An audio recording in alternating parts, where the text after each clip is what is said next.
Hi 5 saint plot വേണ്ടി തയ്യാറാക്കിയിട്ടുള്ള 1060 square feet area വരുന്ന ഒരു വീടിന്റെ പ്ലാനും ഡിസൈനുമാണ് ഇവിടെ ഉൾപ്പെടുത്തിയിട്ടുള്ളത്. ഞാൻ ഹനീദ്. അൻഗ്ലാസിന്റെ പുതിയ വീഡിയോയിലേക്ക് എല്ലാവർക്കും സ്വാഗതം. തൃശ്ശൂർ, എറണാകുളം, പാലക്കാട് ജില്ലകളിലാണ് കൺസ്ട്രക്ഷൻ വർക്ക് എടുക്കുന്നത്. കൂടുതൽ അറിയാനായി താഴെ കൊടുത്ത് നമ്മൾ കോൺടാക്ട് ചെയ്താൽ മതി. നേരെ എവിടെയിലേക്ക് കിടക്കാം.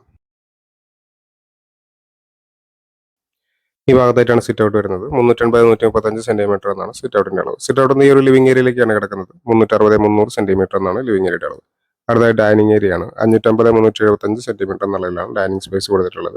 ഓപ്പൺ ടെറസിലേക്കുള്ള സ്റ്റെയർ ഇവിടെയാണ് വരുന്നത്. കിച്ചൺ വർക്ക് ഏരിയ ഇവിടെ കൊടുത്തിട്ടുണ്ട്. 2 ബെഡ്റൂമുകൾ ഈ പ്ലാനിൽ വരുന്നുണ്ട്. ഇത് ആദ്യത്തെ ബെഡ്റൂമാണ്. 330-300 സെന്റിമീറ്റർ എന്നാണ് ബെഡ്റൂമിന്റെ അളവ്. അറ്റാച്ച്ഡ് ബാത്റൂം വരുന്നുണ്ട്. ഇത് രണ്ടാമത്തെ ബെഡ്റൂമാണ്. 330-360 സെന്റിമീറ്റർ എന്നുള്ളത് തന്നെയാണ് ഈ ബെഡ്റൂം കൊടുത്തിട്ടുള്ളത്. അറ്റാച്ച്ഡ് ബാത്റൂം കാണാവുന്നതാണ്. 20 ലക്ഷം രൂപയാണ് ഈ ഒരു വീടിന്റെ ബജറ്റ് കണക്കാക്കുന്നത്.